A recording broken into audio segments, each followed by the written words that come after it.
Sustainability. What is that? What is sustainability? What does the word sustainability mean to you and why? That is the topic today and everything that relates to it. And we have four, this is the Bow Live, but I'm not the star today. These four people are Tony Defazio from Sustainable PR, Christian Grieco from Optimus One, Mario Cometti and Amy Ryan from ESG Strategies, and Mario has his own Cometti law firm as well. And now I want to go kind of around the room here. Welcome, everybody. Welcome. Good morning, Chris. This is going to be a good time. I want to go kind of around the room to start with this and get definitions of sustainability. We'll start with Tony because your company is called Sustainable PR. So what's your take on what sustainability is and what it means? Well, Chris, thanks for having me on the show, and good to see all my colleagues who are working in this space. Indeed, we all bring different backgrounds and expertise to this question of what is sustainability. The simplest definition, of course, is to continue in long term or ongoing, right? If you look up Webster's definition of it. Sustainability for me, I was asked this question, believe it or not, I was doing my own interview for our blog at sustainablepr.com. And I interviewed a gentleman who runs a CSA, a farm up in Essex, New York, called Tangle Root Farms. And he turned the tables on me during the interview. And he says, well, let me ask you, what do you think sustainability is? I think that's a first. Since then, I've thought about it a lot. And I think for me, this is a non-technical, non-scientific definition. My friends here will probably have something more meaningful. But for me, it's not taking more than you leave behind. That's sustainability, because that carries you on, it keeps you going. And so, you can look at that at the micro level, the local level, and how you engage with people, how you engage with the planet, how you engage with service providers, and as businesses, what are we purchasing, and what are we destroying versus recycling. And so it's really, we have a client called REX, which is a strange name, but it's a design studio in Southern California. And when we engaged our client, I asked her, I said, what in the world is REX? And it was literally parentheses, RE, lowercase, parentheses, with a superscript X. And her explanation, I thought, was really thoughtful, which is it's no longer sufficient to reduce, reuse, and recycle. That's 20, 30 years ago. She says, our crisis is so imminent that we have to exponentially rethink, redo, reimagine, re-examine. Right. And once that sunk into my head, I really started thinking sustainability in a much more holistic sense. In terms of our business, when I founded this company 2 years ago, I was going through a series of iterations of names, and I had eco this and green that. And I settled on sustainable PR simply because of what I just said, which is one of the difficult things to do in our field of earned media is to sustain ongoing results for clients. And I love the double meaning because we're a specialty PR firm focused on helping innovators in the green economy get the exposure that they need to grow. And I loved it. We're sustainable, we're in the green space, and we're also helping clients benefit from sustainable PR results. So that's my take on it, Chris. That is amazing. I love it's a great story. It's a soundbite for sure. It's a good story. Yeah. Christian, you have a couple of fans here, Christian, by the way. Fantastic. Here's one of them. Costa. Yes. Yeah. And I just showed this guy too, Ted. Yeah, Mr. Todd Robert. And there's somebody else here. So Miss Cynthia Forsman from Culture Talk. Fantastic. There you go. Yeah, so we're getting some viewers here. So Christian, After that fabulous soundbite from Tony, what would be your definition of sustainability? Agreed, Chris. It was a fabulous soundbite. Appreciate Tony's perspective. Totally took it all in. Also, very honored to be part of this panel with Tony, Amy, and Mario as well. So, to me, it's a mindset. Yes, it's a word, and it has a particular definition. And a professor in me wants to read exactly what those definitions are from what the Germans have said and what it was said at the UN World Commission on Environment and Development back in 1987. But I won't bore folks with that. I get excited with that, but I won't bore everybody else with that. It's a perspective and a mindset. So are we thinking about ourselves? Are we thinking about our children? Are we thinking about other children and not just our own children, and beyond that? So and Tony was perfect. Take less than what you use. And from a business standpoint and even a personal standpoint, I recently came up, realizing I didn't have a vision for myself and how my company Optimus One can produce value, and that's to help align human enterprise, people coming together in company, in group, and organization, be a regenerative force on this planet. That's sustainability, by being cognizant of the responsibility that we have as individuals, that we have as communities, that we have as countries, right, and that we have as a species of the entire human race. And growing up, I got involved in the environmental movement the year of that UN commission. Didn't know much about it, but I answered an ad to knock on doors for a statewide environmental group, being a canvasser. And a little challenge with sales today, but that was sales 30 some odd years ago. And I was on fire. I was just so motivated and helped direct the organization a year later. Had the opportunity to meet Dennis Hayes, who was one of the key organizers of Earth Day back in 1970, and had the honor to help organize the Earth Day celebration 20th anniversary back in 1990. And there's thankfully a shift. It's not a complete shift. There's still camps. There's the camp of those that get it and see the long-term value and the need to shift and think differently, the REX that Tony was talking about. And it's a both and. It's not a trade-off. And I was very frustrated when I was much younger because it was a trade-off. Oh, you want a clean and healthy environment? Great. Well, that's at the expense of a clean, healthy economy. I reject that. That's a false choice. It's a both and it's just a matter of, again, Tony's point with that company he's working with, rethinking our systems and how we operate as a culture. We made it up. We put it together. A lot of smart people did a lot of great things. And I'll end with this to pass it on. When I did my master's thesis, I did it on fleet transportation. And in my research, I found something really interesting. Oil, when it was first discovered, it was used and it solved a very big problem. It actually solved and reduced the amount of use of killing of whales for lighting. Kerosene was the first thing that was produced and refined. And there's a waste product when you make kerosene. Does anyone know what that waste product is? No. It's gasoline. For 30 to 40 years, we threw away gasoline because it had no use. Necessity is a mother invention. Internal combustion engine solved the problem. We used waste. Just imagine, by rethinking in a concept of sustainability, how we can reuse carbon.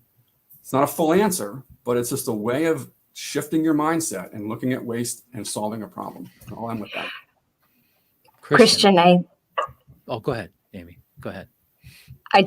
Christian had asked us if we were aware of the kerosene, and I would say that anyone that's gone down Excelsior Avenue in Saratoga Springs around Route 50, you'll see a circular brick building and a fenced-in lot that is an old manufactured gas plant. So that's one of those locations, and that's why people have to stay off of it. Oh, wow. Didn't know that. Sorry, Christian. Oh, wow. Well, and two great sound bites. Jeez, we're going to have a lot of sound bites out of this, I know. Amy, I think based on what Mario said earlier, I think we're going to let him go after Amy. So it'll be kind of interesting. But Amy, what would be your take on what the definition of sustainability? Go ahead. Thank you so much for having us, Chris. We really appreciate it. And Tony, Christian, Mario, thank you so much for all of your partnership throughout this year plus that we've all known each other and trying to just get band together and figure out what does this mean for this area as we are bringing our professional skills here that may be a little bit unusual or may tie things together in a way that is not normally understood. So I appreciate all of you for being willing to speak with us today. And so I loved the definitions that Tony and Christian said, and I think it's so important that we all have a different angle on this. And mine, though, said what sustainability is, our behaviors today will define our future for tomorrow. Our decisions we make today as it relates to implementing, creating, writing the words for law, policy, any type of training materials, educational materials, blending of professional careers that would accommodate not just a silo of here's an engineer, here's an accountant, here's a lawyer. I think what this opportunity for sustainability and the momentum that it's been getting, rightfully so, is that we're thinking of our next generations. This pivot is happening. A wake-up call, I believe, really came into play. I saw a major shift in the level of interest within this area right at the pandemic when it hit. And being in this career field for my entire career, that was marketed. Like I actually went on Google and like I do every day, I always search and then put the latest 24 hours and see what news articles may come up in certain keywords that I've learned are ringers. And never is environmental or those subject areas that I'm looking into to see if we'll make the news, never is it really there. We're lucky if we get to the bottom of the page. But then all of a sudden, there was more and more. It was environmental. Then the formation of this consortium of ESG, environmental social governance. And I saw this slow momentum of waking up to some of those skills and facets that all four of us have been focused on our entire careers. And it was a really incredible shift to see that. People were actually making tools, putting their software skills to help us find information faster so we could then connect to other people. And that's something that while the world has really suffered in tremendous ways, it also has opened up a unique communication channel that if we take that window of opportunity and allow ourselves to just be on the same team, all of us as humans, then you can't get much more sustainable than that. Wow. Sound bites. I love sound bites. I just do. Tim Sokol gave you a heck of a comment, Amy. I don't know if you saw that. Oh, he's such a dear friend. Yeah. Hi, Tim. Live long and prosper, Tim. And Todd Robert also was mentioning to Christian that you shared some great information as well. But I want to get to Mario. It's his turn to give his definition of sustainability and what it means to him and what it is. Well, thank you for having me this morning. I'm very honored to be here. I sort of have a different perspective. My experience and background isn't necessarily from the environmental world.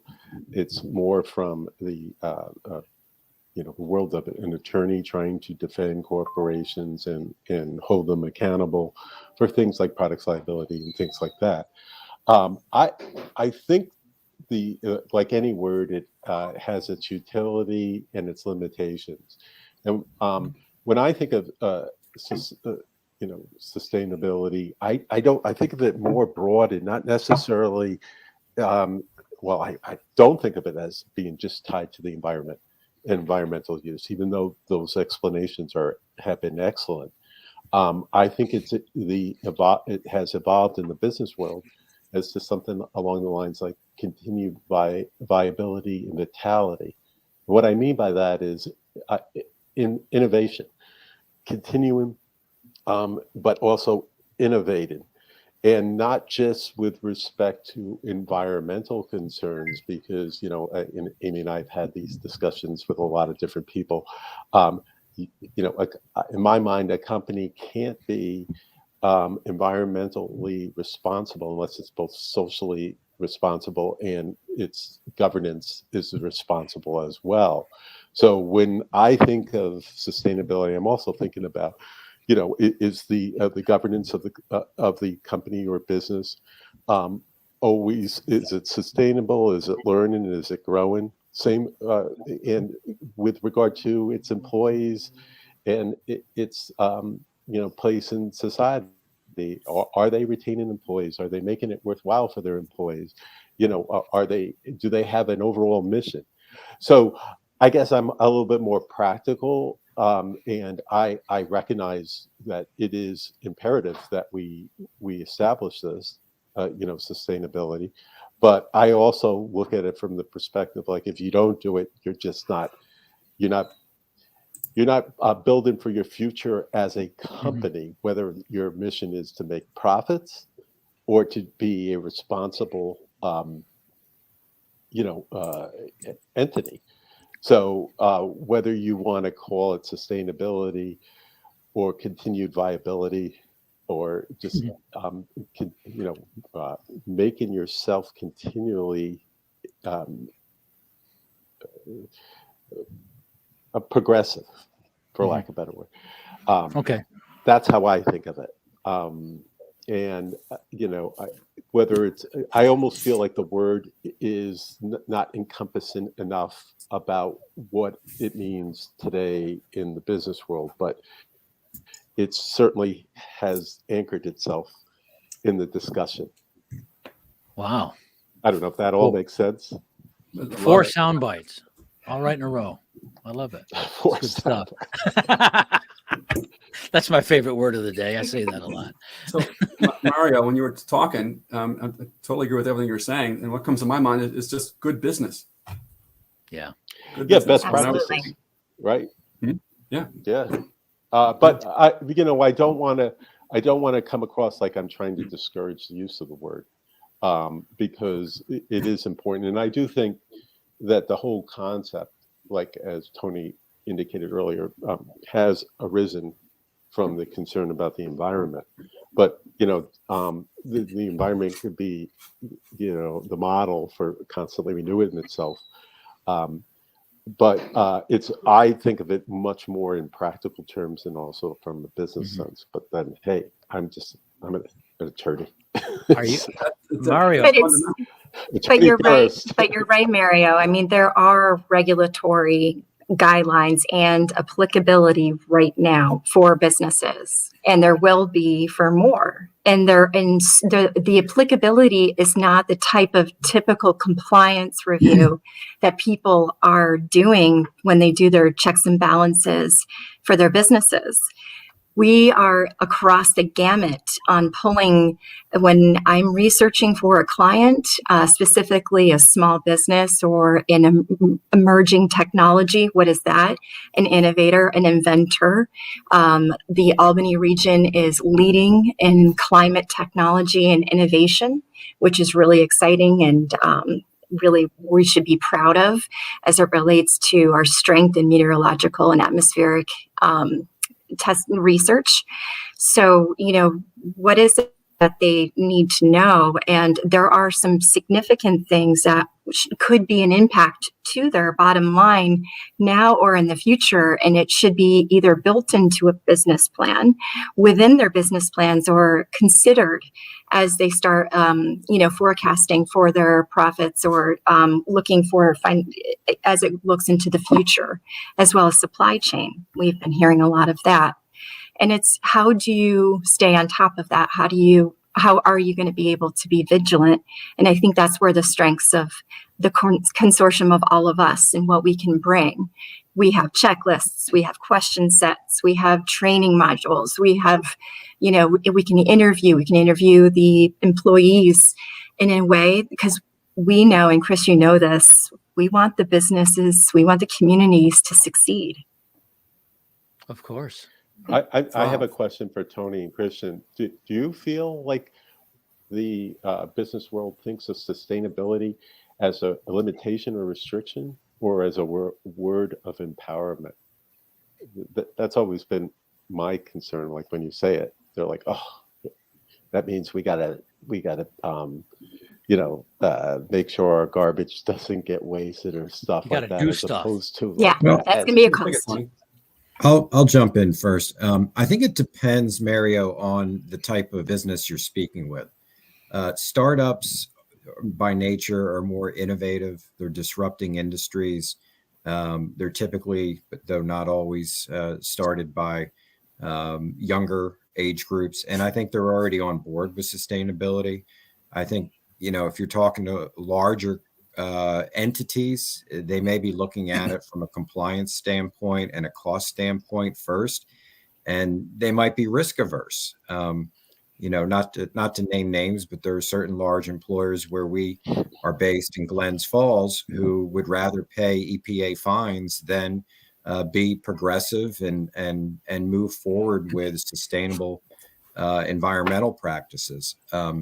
So I think it depends on the stripe of the type of company that you're talking to, but I think it's also changed dramatically in the positive from where we were just 10 years ago, or back it up even further, 20 years ago, where you'd have a hard time bringing up that subject to have any sort of positive receptivity in a company. Now, we're contacted every week, by companies that are capitalizing on sustainability. Now, that can, from a pure PR standpoint, that can go too far, right? And so in marketing communications, we refer to that as greenwashing. And not to be tooting one's own horn too much, but I will be having a rather lengthy white paper that will post on sustainable PR about greenwashing. So that's a very sensitive topic in marketing communications and PR specifically, is going too far, like the pendulum swinging too far in being perceived as sustainable when you're not backing it up with your actions. Yeah, that was great. Mm-hmm. So Tony made the point about the type of company, and that makes a lot of sense. I want to actually bring it down a little closer to the ground. It's the type of person. It's the mindset of leadership, and the worldview and the perspective that they have. Is it an either or? Is it one or the other, or something that regardless of risk? Well, not regardless of risk. I'd say to what level there is risk that is palpable to be able to be taken on. There's I think Todd Robert was commenting during our conversation about good culture. There's a lot of soft stuff when we talk about environment and social governance. It's not a checklist. Yes, you can put a checklist together, but it's not going to work for everyone because of the point that Tony made, that there's different types of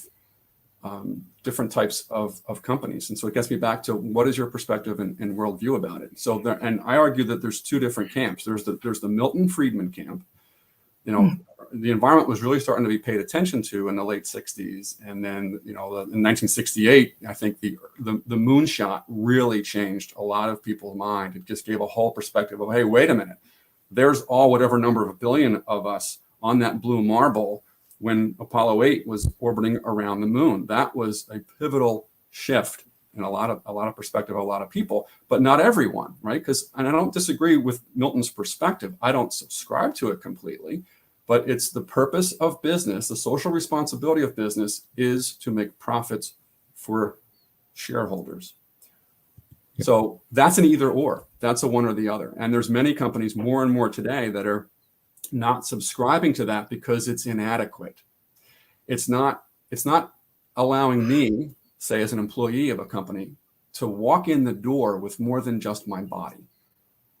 I'll only bring half of my mind in the door, thank you very much. And my spirit, nowhere to be found. And that's engagement. It's, again, great to see Cynthia here from Culture Talk. That's what her company is all about. She focuses on the soft stuff of people's perspectives. And when you engage people and give them an opportunity, Mary, you made the point about the value of mission, when there's something that you can align with that's greater than the widget that's being produced, that there's an actual purpose beyond what the day-to-day actual activity is. There are those that you're serving, not only yourself and your fellow coworkers and the company and the customers. There's also, from a sustainability standpoint, you're serving greater than that as well. So that's my perspective. You know, I just want to throw out something else for the consideration for the team. And the other thing is, whether you're large or small, there's a war for talent in America, right? And COVID is has only exacerbated that. Okay. And so where are you going to get that talent? Where's the future talent coming? Well, you know, not to categorize, but it's the millennial generation and younger that are going to be providing the talent for corporate America and quickly growing companies. So, you know, there's environmental aspect of sustainability, as you all have noted. There's social and there's governance, right? And so that's where you get, obviously, Amy knows this better than anyone, that's where you get the ESG from. So from a very practical standpoint, I would suggest that sustainability could solve your war on talent or give you the edge on the war on talent, because that generation has come up totally integrated. You said, Christian, mindset, right, is so important. They're all in because they understand the importance of it culturally, environmentally, and otherwise. So, you know, if real kind of bare bones business decisions are made by profit and loss, well, you know, you're only going to make it so far from a sustainable perspective if you're winning the war for talent. I would agree. And I think that's also part of the motivation behind why Mario and I have been investing so much in our relationship with the University of Albany, as you both know, because you both were supportive of this, Chris as well, is that for the future, there will be future generational need for the type of academic partnerships that will allow them to be nimble and flexible with future skills that would allow to translate easily to other facets of a project cycle. And having the opportunity to speak with folks from the union, as well as others in business and industry around here, there's an openness and a willingness. If there was a program, a partnership, a way to facilitate and swap trade or skill up, that opportunity is right now. Let's do it. That's awesome. I like that word, nimble. Yeah. And I'm wondering if the word sustainability encompasses that enough, because in order to be sustainable, you have to always be self-aware, constantly innovative. And, I don't know if there is a word that captures all that, but for now, I guess sustainability will do. But I think you're right, spot on, Amy, whether you call it nimble or innovative. And maybe that's why sustainability, in my mind, isn't enough. But it's good for now. It's a start. Panel, it's a start. Yeah, it is. It's a good start. We have two questions, and one of them kind of gets to the original theme of this exercise. It's from Tim Sokol. Do you think this time in our history is easier to have the conversation of sustainability, as far as more people and businesses willing to open and have the conversation now? Sure. So we can go around the room with this and maybe start with Tony on that one. Yeah, unquestionably. I mean, it's there. Look, let's be real. There's a lot more openness and open-mindedness to sustainability, no matter what your definition of it is and how you integrate it personally and professionally. But as I suggested a little earlier ago, you try to have this conversation 20 years ago, and people be like, the eyes glazing over. You kidding me? What? No. So yeah, I think part of it has been just a growing awareness of the importance of it. Part of it, I think, is just how can you not miss, again, from an environmental standpoint, how can you not see these disasters unfolding before our eyes on television, night after night, fires and floods and so forth. I mean, there's plenty of statistics out there about the insurance costs are going off the charts, Right. And so, yeah, I think there's a lot more willingness and openness to have that conversation. And like Chris, good kudos to you to having this panel, because you have to talk about what exactly does sustainability mean and to whom. And so, the furtherance of having conversations like this, the greater the awareness and acceptance. That's my sentiment exactly. I appreciate that. Christian, your take on this idea? Yes. Answer to Tim's question. Yes. Okay. That's it. Wrap it up with that. All right. Amy, your thought? Same thing. Oh, we lost your audio, Amy. We lost your audio. Go to Mario first. Well, you're now there. you're back. Okay. Okay, we'll go to Mario. This time, the lady will bring up the last one on this. So go ahead, Mario. What's your take? I would say yes, but not sufficient enough. And I think that's because of a lack of leadership in U.S. government, because we're behind in the curve, and I think Amy could speak about this better than I can about how the rest of the world is embracing it. So yes, it is. We are, but not good enough. Okay.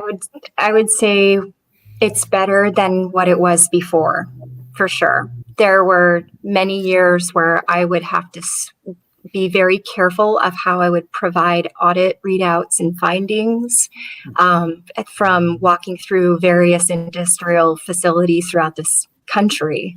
Oil and gas had kind of a different vernacular versus semiconductor and telecommunications in response to food and beverage. And all of these, all of it for us in the field, in this space, environmental, social, and governance, is dancing so that we can accommodate to get our message through. That still is happening, but at the same time, people at least have opened the door. So there is not this is a justified item that needs to be discussed openly without shame. And there are professions and professionals, and that it's not just a silo, it's an interdisciplinary mindset. And hopefully this momentum will continue, because I feel really hopeful. That's great. I love that answer. We had another question now. It was from Dustin Starling. He said he had to go to a client call, but I want to bring up his question, and we'll let him know that you answered it. It's directed at Mario, but we'll bring it to everybody. Something about innovation. Something about Yale's Environmental Performance Index, Economic Freedom Index, countries that are more corporately and economically free, far outspace those with heavy regulations. We can start with Mario if you want to address that. Well, I'm reading the question is, does regulation hamper or restrict innovation? Perhaps, maybe that's the point that's being made. There is. We can't move along on this path without government intervention and government guidance. And I'm not at all trying to suggest that government should be more involved in our lives. But we had the University of Albany had a symposium recently that all of us, as Amy mentioned earlier, were involved, and they had a speaker there, and the speaker, I forget which one, said that this can't happen unless the government is involved and makes it a priority. So I don't necessarily agree that the market forces will be enough. I think there is an argument to be made that because it is essentially best practices, that that sustainability will be embraced by the business world. But I think that there's some things on the horizon that are just too important. I mean, the climate has to be addressed now. We can't just wait for the market to come around to it. We have to force it to happen quicker. So I don't know if I answered the question, but I think there can be a balance between market forces and economically free reign of businesses, but I don't think it's not working right now. So someone's got to step in, and who's that going to be? Yeah, I want to jump in. Go ahead. After Mario, that was excellent perspective. So the way I'm looking at what Dustin's pointing out, what comes to my mind, just in terms of my perspective here, is compliance. And it's as simple as that. Is what there needs to be something to comply to. Now, it's not a popular perspective to talk about what the value of government is. That's I guess not a good soundbite, but it's what I believe. There's value and need for having rules to the road. In fact, there are many companies that are very much bought into the sustainability perspective that are a bit frustrated because there aren't federal rules to the road. And that boils down to, well, what risks should we and could we take to be more innovative, to establish some market pressure? Actually, let me switch on that. I was actually listening to a Wall Street Journal, fantastic day-long conference, and the gentleman who's the founder of Engine Number One made a fantastic point when he was interviewed, that there need to be demand signals in the marketplace. Yeah.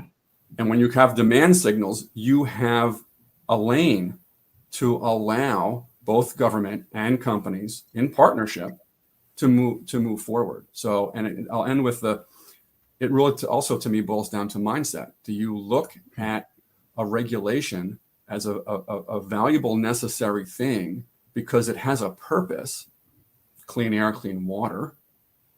And when you're one of the fathers of modern business sustainability, Ray Anderson, Interface Carpet, who once he had his awakening, once he had that shift to look at it entirely different, it wasn't about complying.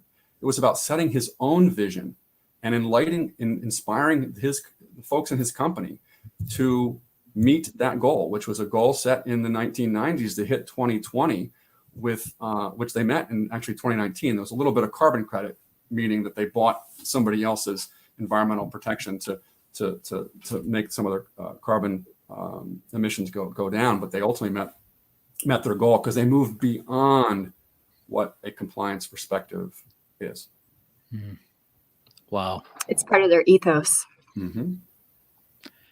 We have another comment and I think it just addresses what everybody was saying here, from Fred Costa. We need to hold other countries responsible for their actions. We are all responsible to make sure things are here and safe for future generations, which is why the discussion needs to continue. I like that question. And I think the conversation of who is we, I will just say that I'm reading that as a human talking about simply another human. Yeah. And that we need to hold ourselves responsible. There are countries that will need help. They will need the economic help. They will need all of that. And that shouldn't be a terrible thing. Let me ask you, I want to direct a question to Mario from a legal perspective. Something about, you are finding, you said you litigated some companies to try and get them to do what they were supposed to do, right? Did you find a lot of companies resistant, or did you find eventually they came around? It's a very broad general question, but there must have been some fighting and some words going on there for sure. Yeah, that's an excellent question. And in my experience, I defended big corporations in lawsuits. I found that they are much more careful and diligent than people think. And there's a reason for that, because lawsuits do, as much as people hate attorneys, they do engender change. That's why we have airbags. That's why we have seatbelts. That's why we have guards on like saws, table saws. So in my experience, usually not usually, they all are very conscious of the decisions they make, and they all are trying to be innovative. And where there's failings is usually just how much attention they pay to it and governance. So, I would never suggest that companies are blind to that, but certainly there are outliers. Right. But it also may be because there are regulations too, Yep, the training of them. Right. Are they training? Culture. Yeah. So, I think the law serves a very valuable, tool in bringing this about. But I also, Christian, what you said earlier, it struck me. I never quite put it in that perspective. It all starts with the individual. And with who that individual happens to be in leadership. I think we got to start thinking, and Amy, you brought up the excellent point, who's we? It means us, So, all the above is not going to happen unless we all engage in it. That's just. Yeah. Wow. This is an amazing discussion. And I have a feeling that we could just talk for a couple, 2-3 hours before we all had to take a break and eat lunch or something. But it's just amazing. Now, I'd like to ask you, all four of you, this, and I think Tony alluded to a little bit of it. Oh, well, before I do that, Tim Sokol's got another comment. If you want to read it. It's such a Tim comment. I love it. So funny. Glasses? Oh yeah. Well, Chris, I'll have to be leaving just shortly. I'm just letting you know I'll be dropping off. Amy, do you have glasses? Just put them on. I do, but I don't have them with me right now. I do wear glasses. Does that mean that if I have a prescription that I'm the smartest? Because I wear bifocals. Well, you got to look like this, Mario. All right. Like a teacher, or an instructor, or something. Yeah, there you go. Like this. Yeah. Or do that. Like, oh no, put your hat back on, please. There goes that. It's been great. I wanna commit to another discussion on this at some point in the new year. At some point, because this has been fascinating. I did want to ask all four of you one thing before we go. And I guess I'll start with, I want to start actually with Mario on this one. What got you interested? Tim says everybody here has glasses. Look at this. There, he wrote that. Okay, I had to show that. What got you, Mario, what got you interested in this whole idea of sustainability? What was the origin that got you started with that? Thinking about that and wanting to be so involved in it. A discussion with a professor at Albany and meeting Amy. Well, Amy will do it. Yeah. Nice. That's a great answer. So, It's Amy, true. how long have you had this passion? I mean, like forever, since you were born, or what? Since I was able to walk to Crandall Library by myself from Hunter Street. Hunter Street, I would right over there. in Glens Falls. I was a kid that lived in a town that was bordered by the most gorgeous land I've ever seen in my life, in conference with manufacturing, pulp and paper, as well as cement manufacturing. My family is on the manufacturing side. I grew up knowing machines, knowing the sounds, knowing everything, the folks that work there. But yet at the same time, all I was in the woods running around. That presents you with an appreciation for both. And yet that appreciation isn't commonly felt, and especially outside of microcosm of a city like Glens Falls. So when I finally went into the field after graduating in environmental and meteorology and geology, that's when I really realized I saw the damage that's been done to this entire country in certain areas.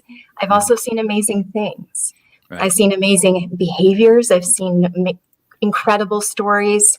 I've had to audit the saddest of stories, fatalities and litigation after that. And our government fines are under 100 grand per an individual, but yet we all know that the loss of a family member is priceless. So it's that's when I realized I had to get smart in finance so I could speak my vernacular and explain and present this conversation not as an adversarial way, but as a way of let's work together to figure this out, because we need your money, you need our science.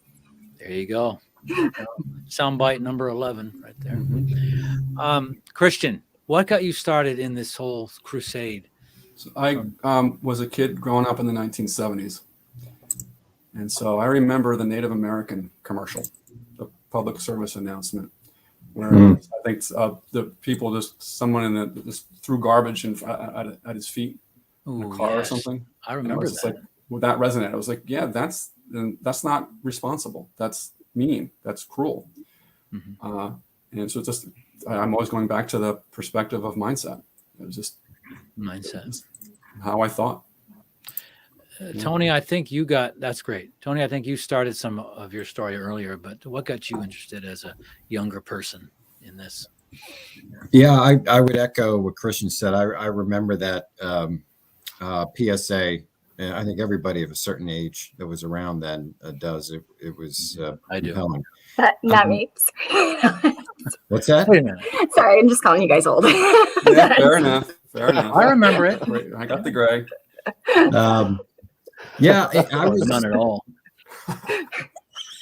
Chris, I was raised in a neighborhood where I had copious amounts of streams and ponds back in my home in Philadelphia. So I really came up as a kid just appreciating aquatics and the natural environment. And it's always been kind of a constant thread in my life, participating, being engaged in environmental efforts. And my first job out of college was going door to door, asking people to sign petitions to support clean water legislation statewide and nationally. So this, as I've said to a couple people, Sustainable PR, my PR agency, is just the culmination of 30 years of PR experience with the fierce urgency of doing something positive to help save the planet. And so I'm delighted to be here, and specifically be here with this group of talented professionals talking about sustainability. Wow. I know I kind of said we were Tony. wrapping. I kind of said we were wrapping it up, but I wanted to talk about this High Peaks Impact Award for the recent event that I was not able to attend, and I wanted to, but it recognized companies for basically being proactive on the environment. Is that how that would describe, or was there a better description? Well, I want to emphasize not just the environment, ESG, so the social and governance, because you can't have the E without the S and G. Okay. And the whole point of the award was to jumpstart the awareness and the educational aspect of ESG, and to that end, it was I like to think of a spectacular success. We had worldwide speakers there, literally. People from Singapore, London, Australia. They were virtual, but the point, I think that the intention, for those of you who don't know, you Albany had a symposium where they made this award on October 15th, and they've already planned to do it next year. And I believe that it's going to just grow from a capital region, statewide, national to international. That's the end game. Wow. There you go. It's really exciting. It is. It is. Yeah. Okay. Let's wrap this up. Tony Defazio, Christian Grieco, Mario Cometti, and Amy Ryan. It has been one heck of a discussion. It's almost, we're hitting up high noon almost. And it seems like we haven't just started, but that's great. So thank you all for your time, for your expertise, and for your commitment to all things ESG, the environment, and sustainability. And all Thanks of for you. having us, Chris. Thank you. Thank you. My pleasure. Yeah. Live long and prosper, all of you. You as well. Christian, Yeah, come on. Bye. Do it. I can't get it's the pinky. The pinky. I haven't seen Tony do it yet. There we go. Oh, see, I got a hold of the pinky. No. No, he gave up on it.